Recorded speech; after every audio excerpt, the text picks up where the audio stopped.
उत्तराखंड में मंदिर प्राण प्रतिष्ठा को लेकर उमंग और ऊर्जा का माहौल। सीएम धामी ने बैठक से पहले सुना राम भजन समारोह पर घरों में दीपोत्सव करने की अपील।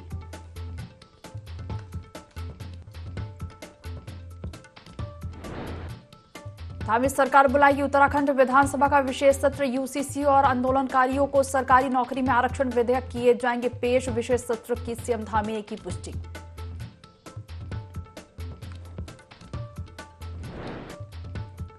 रक्षा मंत्री राजनाथ सिंह कल करेंगे पतंजलि गुरुकुलम का शिलान्यास। बाबा रामदेव बोले 500 करोड़ से चमकेगा गुरुकुल। 98% अंक वाले छात्रों को मिलेगी 100% स्कॉलरशिप।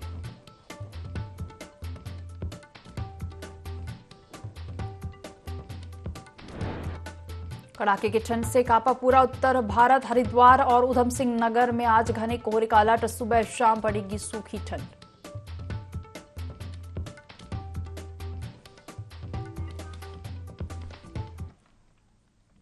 देवभूमि लाइव देख रहे हैं आप और मैं हूं आपके साथ दिव्या। बुलेटिन की शुरुआत करेंगे खबरों के साथ। राज्य सरकार जल्द ही विधानसभा का विशेष सत्र बुलाने जा रही, जिसको लेकर मुख्यमंत्री पुष्कर सिंह धामी ने एक बार फिर से स्पष्ट करते हुए कहा कि विशेष सत्र के जरिए राज्य आंदोलन के 10% क्षैतिज आरक्षण का बिल भी पेश किया जाएगा। साथ ही उत्तराखंड सरकार को समान नागरिक संहिता का ड्राफ्ट भी जल्द मिलने वाला है, उसे भी विशेष सत्र में पटल पर रखा जाएगा।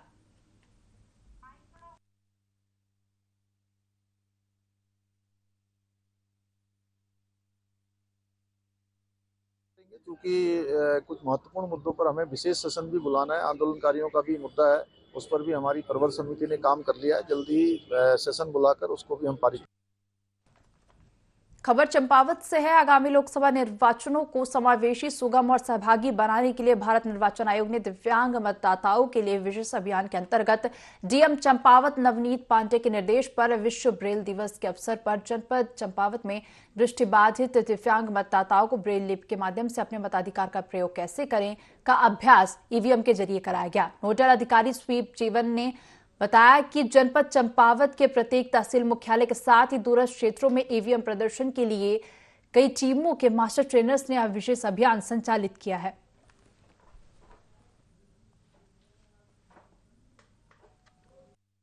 आगामी लोकसभा सामान्य निर्वाचन 2024 को में निर्वाचनों को समावेशी, सुगम बनाने के लिए भारत निर्वाचन आयोग के द्वारा जो हमारे दिव्यांग मतदाता होते हैं उनके लिए विशेष अभियान चलाया गया है।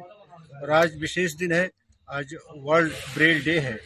आज के दिन हमारे जनपद चंपावत में सभी जितने भी हमारी ईवीएम प्रदर्शन के लिए मशीनें संचालित हैं, उनके द्वारा ब्रेल लिपि के माध्यम से हमारे दिव्यांगजनों, विशेषतः जो दृष्टिबाधित हमारे दिव्यांग मतदाता हैं, उनको कैसे मतदान करें, कैसे वो ब्रेल लिपि के माध्यम से अपना मत दें, इसका प्रशिक्षण दिया जा रहा है।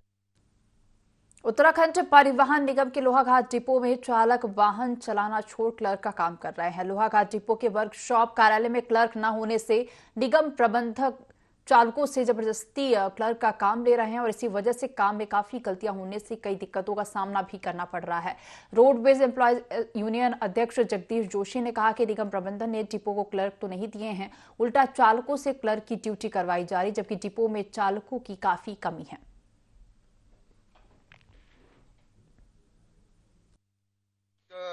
विरोध हमने पहले भी कर रखा है, सहायक महाप्रबंधक से भी कर रखा है, मंडलीय प्रबंधक महोदय से भी कर दिया है कि चालकों से कार्य न ले जाए। और यहाँ 3-3 आदमी पीछे से ड्राइवर रखे जा रहे हैं, तो एक सहायक बाबू के लिए, और जो उचित नहीं है, निगम हित में भी नहीं है। चालकों से कार्य, समयपाल का कार्य, डीजल कक्ष का कार्य सही नहीं हो पा रहा है। जैसे रोस्टर होता है, हमारा रोस्टर अगले दिन पड़ता है ग्रुप के माध्यम से, ड्यूटी चालक की जिस रोड पे लगी रहती है। और अभी कल की ड्यूटी है, कल की ड्यूटी में ऋषिकेश गाड़ी जा रही है, तो ड्राइवर भी ऋषिकेश ही है उसमें। ये नहीं कि ड्राइवर मैं खुद जगदीश जोशी हूँ या XYZ, कोई भी ड्राइवर, उसका नाम होना चाहिए।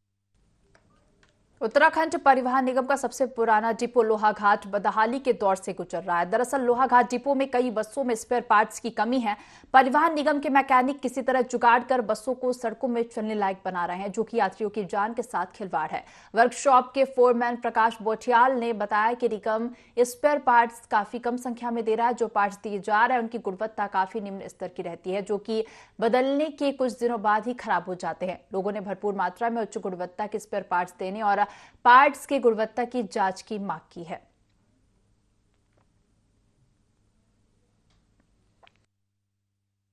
पार्ट्स एक तो अवेलेबल नहीं हो पा रहे हैं टाइम से, और जो पार्ट्स आ भी रहे हैं वो सही उनकी लाइफ नहीं हो पा रही है, तो इनमें बहुत ज़्यादा दिक्कतें आ रही है आरसी पार्ट्स में। हमें ये तो सब अधिकारियों को भी सबको पता ही है, बार बार हर जगह से शिकायत आ रही है, कोई हमारे यहाँ से नहीं आ रही शिकायत। ये तो रीजन में भी काम हो रहा है, गाड़ियों पे आरसी पार्ट्स जो लग रहे हैं तो वहाँ पे भी ये प्रॉब्लम हर जगह आ रही है। आय में तो फ़र्क पड़ेगा, जब गाड़ियाँ खड़ी रहेंगी तो आय में फ़र्क पड़ेगा ही। हमारी तरफ से भी बार बार ये इन्फॉर्मेशन दी जा रही है वहाँ पे कि ये काम का मतलब हमें सही पार्ट्स दिलवाया जाए। आरसी जो हमें पार्ट्स मिल रहे हैं कम से कम ये तो रहे कि उनकी लाइफ कम से कम 3 या 4 महीने तो रहे, लेकिन ये तो कितने पार्ट्स तो ऐसे होते हैं कि लगने के बाद ही एकदम से काम नहीं कर पाते। Khatima Pilibhit road main highway से लगे हल्दी खेड़ा मझोला स्थित निजी फर्म में अवैध रूप से सागौन के पेड़ काटने की सूचना उप जिलाधिकारी को मिली, जिसके बाद उप जिलाधिकारी रविंद्र बिष्ट, तहसीलदार हिमांशु जोशी के साथ राजस्व विभाग मौके पर पहुंचा और ताबड़तोड़ कार्रवाई करते हुए सभी सागौन के कटे हुए गिल्टे को जब्त करने के आदेश दिए। वहीं उप जिलाधिकारी रविंद्र बिष्ट ने बताया कि हल्दी खेड़ा में स्थित निजी फर्म के कैंपस में 30 पेड़ों की कटान की परमिशन थी, जबकि 80 पेड़ों का कटान किया गया। फिलहाल फर्म के मालिक पर कानूनी कार्रवाई की जाएगी।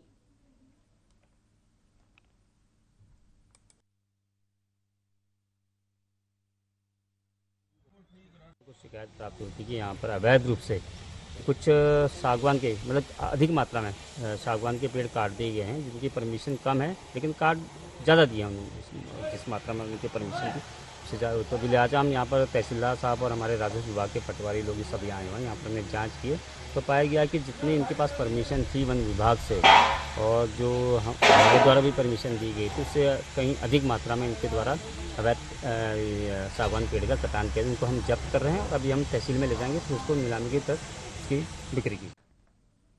तो चंपावत जिले के बाराकोट ब्लॉक ढटी गांव निवासी लक्ष्मण नाथ ने ढटी गांव में विभिन्न सरकारी योजनाओं में हुए भ्रष्टाचार की जांच न होने पर 9 जनवरी से देहरादून सचिवालय में आमरण अनशन करने और आत्मदाह की चेतावनी देते हुए डीएम को ज्ञापन सौंपा और 1 हफ्ते के अंदर मुख्यमंत्री से मुलाकात करवाने की मांग की। वहीं कहा कि सरकारी योजनाओं में हुए भ्रष्टाचार की जांच की मांग को लेकर उनके द्वारा सभी सरकारी विभागों के दफ्तरों के कई चक्कर लगाए गए हैं, लेकिन मामले में कोई जांच नहीं हुई, जिससे आहत होकर अब वह इस कदम को उठाने जा रहे हैं।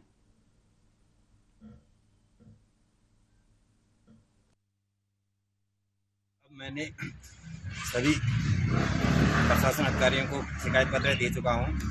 पूर्व में भी मैंने जिलाधिकारी देहरादून को भी शिकायत पत्र दे चुका हूं और आज पुनः जिलाधिकारी चंपावत को भी मैं आमरण अनशन, मेरी शिकायत पत्रों की निष्पक्ष जांच नहीं होगी तो मैं आमरण अनशन में बैठूंगा 9 तारीख से देहरादून सचिवालय, मुख्य सचिवालय के गेट के आगे। समस्या ग्राम पंचायत ढटी गांव की है।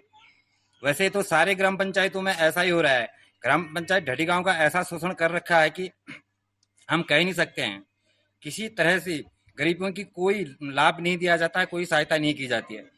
उन लोगों को उत्पीड़न किया जाता है, उससे अलावा कुछ नहीं किया जाता। किसी की सुनवाई कुछ नहीं होती, कोई कागज भी नहीं बन पाते हैं उन लोगों। उधम सिंह नगर की बुलभट्टा पुलिस को बड़ी सफलता मिली है। पुलिस ने चेकिंग के दौरान 365 ग्राम ड्रग्स क्रिस्टल मेथ के साथ 3 बड़े तस्करों को गिरफ्तार किया है। बरामद ड्रग्स की कीमत 1.82 करोड़ रुपए बताई जा रही है। दरअसल बुलभट्टा थाना पुलिस ने चेकिंग के दौरान एक बाइक सवार 3 लोगों के पास से 365 ग्राम MDMA ड्रग्स क्रिस्टल मेथ बरामद की। वही आरोपियों पर पहले से भी कई मुकदमे दर्ज हैं।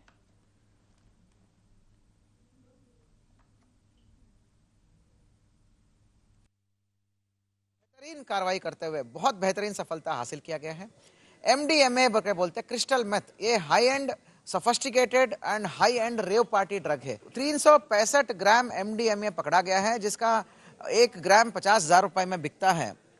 तो कुल मिला के लगभग जो है हमारा 1,80,00,000 का स्ट्रीट वैल्यू बोलते हैं। तो 3 लोगों को पकड़ा गया है, गिरफ्तार किया गया है। उनके कब्जे में 365 ग्राम MDMA जो कि एक सिंथेटिक ड्रग है, क्रिस्टल मेथ को पकड़ा गया।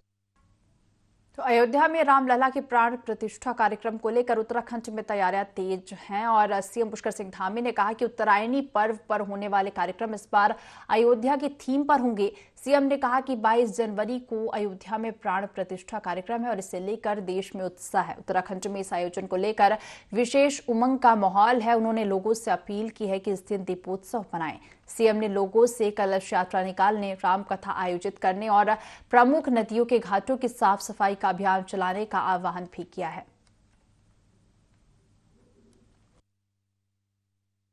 अभी हम उत्तरायणी और मकर संक्रांति के पर्व से पूरे प्रदेश के अंदर स्वच्छता का अभियान चलाएंगे। जितने हमारे प्रमुख घाट हैं, त्रिवेणी घाट से लेकर हमारे हर की पैड़ी से लेकर शारदा घाट तक, हमारा देवप्रयाग घाट से लेकर उत्तरकाशी, अनेकों अनेक स्थानों पर सरयू के घाट तक आरती की जाएंगी, स्वच्छता का अभियान चलाया जाएगा, जन जागरण के कार्यक्रम चलाए जाएंगे और दीपोत्सव पूरे राज्य के अंदर पूरे धूमधाम के साथ जहां सरकार मनाएगी वहीं पार्टी के स्तर पर भी अनेक सामाजिक जागरण के। हरिद्वार साइबर पुलिस ने गुम हुए 353 मोबाइल फोन खोज लिए। आईजी करण सिंह नगरनियाल और एसएसपी प्रमेंद्र डोभाल ने मोबाइल मालिकों को लौटाए। मोबाइल की कीमत करीब 55 लाख रुपए बताई जा रही है। पुलिस अब तक 1,376 मोबाइल फोन बरामद कर चुकी है, जिसकी कीमत 1,61 लाख रुपए बताई जा रही है।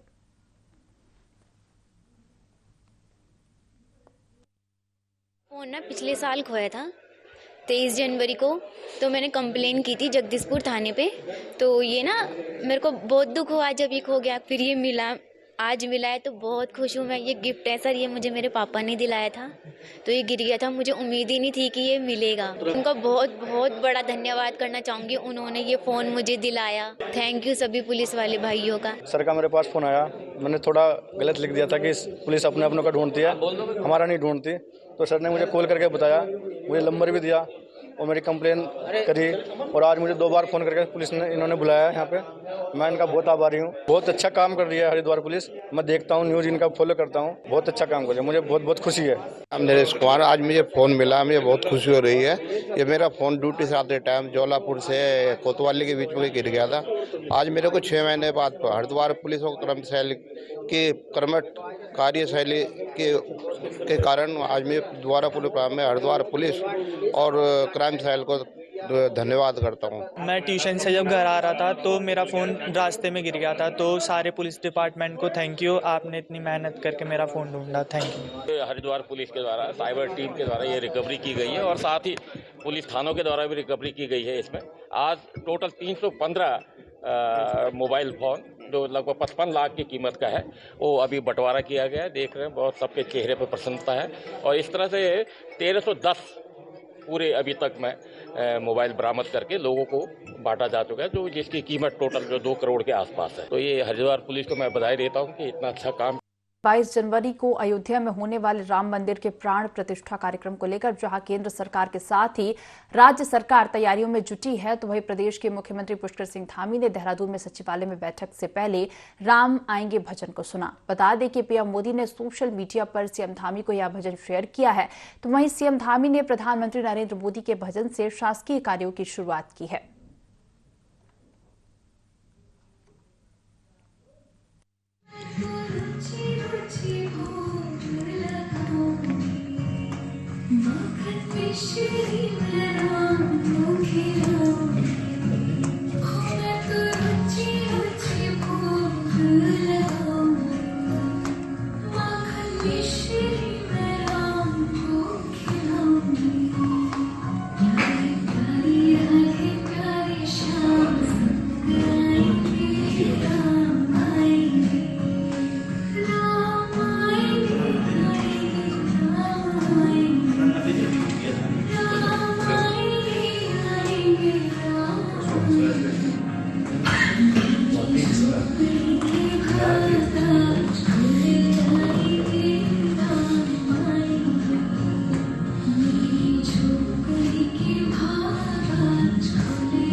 तो देहरादून में एक बुजुर्ग महिला कोरोना पॉजिटिव पाई गई थी, जिसे निजी अस्पताल से तून अस्पताल रेफर किया गया था और कोविड वार्ड में भर्ती कराया गया था।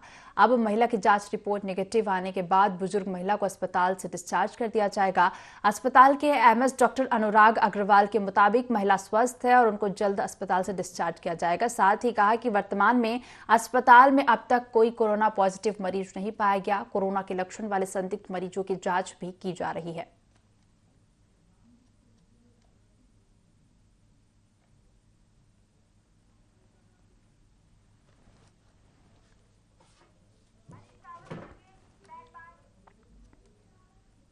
उत्तराखंड में एक तरफा भाजपा 22 जनवरी को अयोध्या में होने वाले राम मंदिर के प्राण प्रतिष्ठा कार्यक्रम की तैयारियों में जुटी है। तो वहीं दूसरी ओर पूर्व मुख्यमंत्री हरीश रावत ने अपनी सोशल मीडिया पेज पर लिखा है कि मेरे सपने में भगवान राम आए हैं।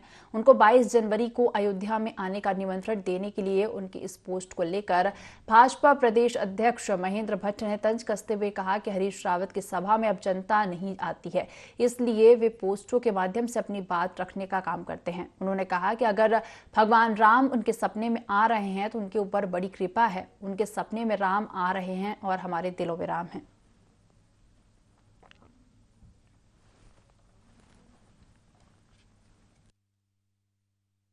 हरीश रावत जी की सभा में लोग आते नहीं है तो पोस्टर पे एक माध्यम बनता है, और भगवान राम सपने में आए हैं तो ये तो बड़ी कृपा है उनके ऊपर, और उनके सपने में आते हैं, हमारे दिलों में रहते हैं।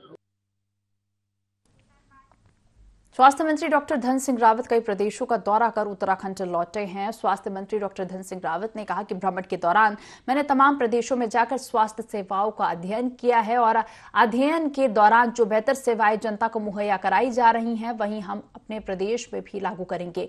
साथ ही अब जनता से भी कुछ सुझाव लिए जाएंगे ताकि स्वास्थ्य सेवा में और बेहतर सुधार हो सके। साथ ही डॉक्टर धन सिंह रावत ने कहा कि जिन लोगों का आयुष्मान कार्ड नहीं बना है वो जल्द अपना आयुष्मान कार्ड बनवा ले ताकि उचित स्वास्थ्य लाभ मिल सके।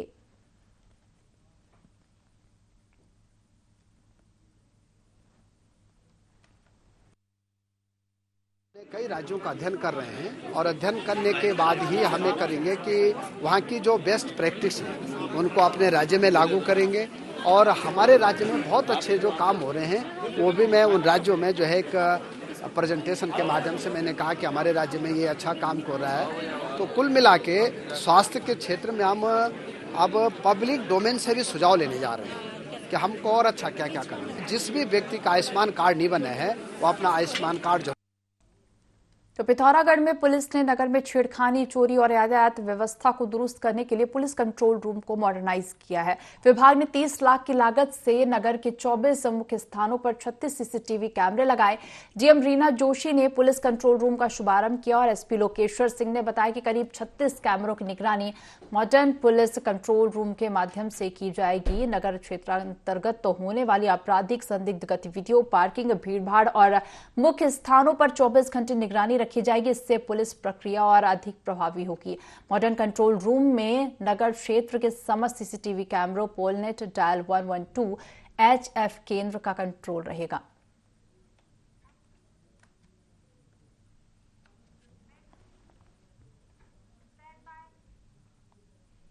राजधानी देहरादून के विकास भवन सभागार में अल्पसंख्यक आयोग के उपाध्यक्ष मजहर नईम नवाब ने सभी विभागों की बैठक ली, जिसमें 37 विभागों को बुलाया गया था, लेकिन बैठक में 30 के लगभग ही विभाग के अधिकारी शामिल हुए, जिस पर नाराजगी व्यक्त करते हुए उपाध्यक्ष ने अधिकारियों को फटकार लगाई और जो अधिकारी उपस्थित नहीं हो पाए उनको स्पष्टीकरण देने के निर्देश दिए। इसके साथ ही मजहर नईम नवाब ने बताया कि केंद्र सरकार और राज्य सरकार की ओर से चलाई जा रही योजनाओं को किस तरह से विभागों के द्वारा जनता तक पहुंचाया जा रहा है, उसकी समीक्षा भी की गई है।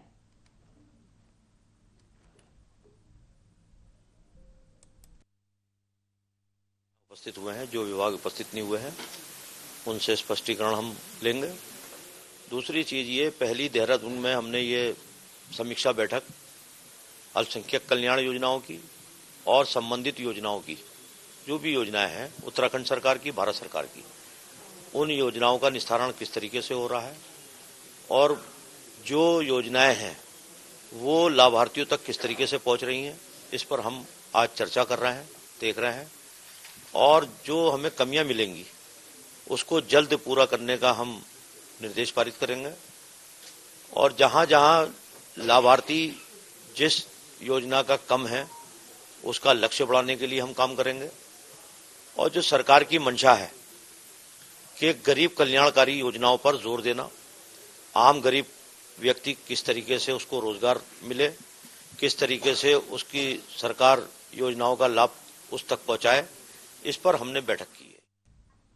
तो डोईवाला में ऑनलाइन बिजनेस के नाम पर जॉली ग्रांट के हिमालयन चौक पर स्थित एक मेडिकल संचालक से 6 लाख की ठगी होने का मामला सामने आया, जिसके बाद स्थानीय मेडिकल व्यापारियों ने आरोपी का घेराव किया। काफी देर तक चले हंगामे के बाद स्थानीय लोगों ने बीच बचाव किया। ठगी के शिकार पीड़ित को 2.25 लाख रुपए देने पर आरोपी ने सहमति बनाई, जिसके बाद मामला शांत हुआ।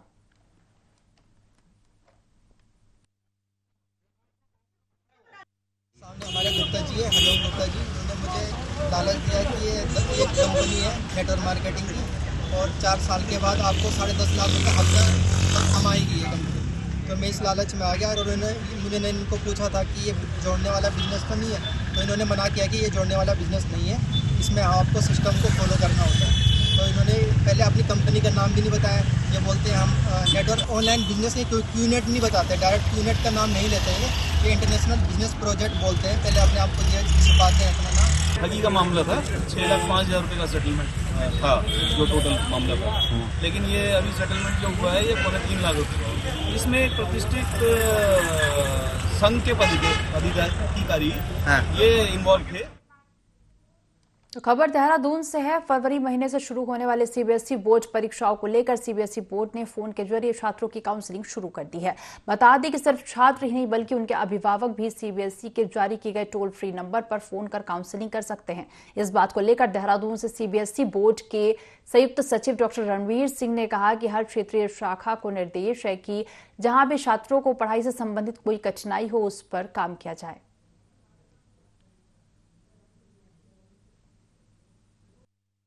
हर साल काउंसलर्स भी और खुद सीबीएसई की तरफ से हर रीजन को भी ये निर्देश है कि जहां पर भी बच्चों से संबंधित कोई कठिनाई है, स्कूल आपको बताए, इवन तो बच्चे भी बताएं, उस पर काम करें। दूसरी बात, सेंट्रलाइज लेवल पे सुबह 9 से 5:30 बजे तक के एक टोल फ्री नंबर है, उस पर अपनी बात कोई भी बच्चा, काउंसलर्स उस पर हैं, उनके बात कर सकता है, पेरेंट्स बात कर सकता है। बच्चे को स्ट्रेस फ्री रखने की जिम्मेदारी सीबीएसई पूर्णतः लेता है। हमारे 30,000 स्कूल्स हैं टोटल, जिनमें से कि 400 करीब स्कूल्स बाह्य देशों में 26 देशों में। और एक बहुत अच्छी बात है कि बच्चों के प्रोत्साहन के लिए सरकार की तरफ से, खासकर माननीय प्रधान धामी सरकार ने 6 आईएएस अधिकारियों के दायित्व में फेरबदल किया है। मुख्यमंत्री के सचिव आर मीनाक्षी सुंदरम को Uttarakhand investment and infrastructure development board के प्रबंध निदेशक की अतिरिक्त जिम्मेदारी सौंपी गई है। इसको लेकर कार्मिक विभाग ने आदेश जारी किए गए हैं और इसके तहत सचिव विनोद कुमार सुमन से सचिवालय प्रशासन, सामान्य प्रशासन और प्रोटोकॉल हटाकर अब कृषि एवं कृषक कल्याण की जिम्मेदारी, दीपेंद्र कुमार चौधरी से कृषि और कृषक कल्याण हटाकर सचिवालय प्रशासन, सामान्य प्रशासन और प्रोटोकॉल, अपर सचिव विनीत कुमार को निदेशक ITDA और निदेशक यूसेक, अपर सचिव रणवीर सिंह चौहान को निदेशक उद्यान हटाकर दीप्ति सिंह को यह नई जिम्मेदारी दी गई है।